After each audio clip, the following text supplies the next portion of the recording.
Hello everyone! Welcome to Family Matters for time and all eternity. Yes, nandito na naman tayo ngayon and today it's Wednesday, March 5.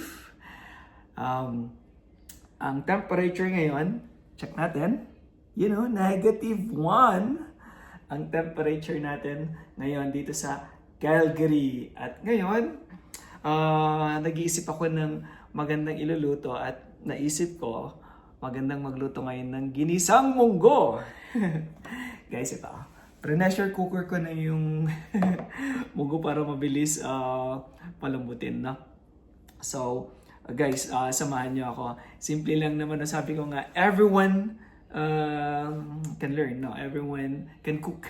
Kasi marami na ngayong mga videos online to watch for us to learn how to cook and do it in your own way, no? So, pwede nyong lagyan ng twist in cooking like this, ginisang munggo. Yung iba kasi nilalagyan nila ng bagoong. Dito sa Canada, ang hirap paghanap ng bagoong. Though may bagoong actually dito, mahal nga lang yung bagoong. Pero this time, ito yung mga ingredients ko guys sa ginisang bagoong na iluluto ko dito sa Calgary. Papakita ko sa inyo. Of course, ito munggo. And then, ito, pork, konti lang. Pork loin ito. And konti lang yung taba niya. And of course, hindi nawawala ang garlic, onion, and ginger. And of course, I'll use spinach. And ito guys, depende sa inyo kung naglalagay kayo. Pero I'll try to put itong pork cubes. No pork cubes. And marca piña, fish sauce. Substitute ng bagoong, pwede na yan. And I'll put, sabi ko nga, mahilig ako sa black pepper. And yan, so let's put canola oil, vegetable oil, o kahit anong oil pwede yan. So ito lang yung meron ako ngayon, alright? So let's cook na.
Guys, luto na ang ating munggo. Ginisa munggo yan.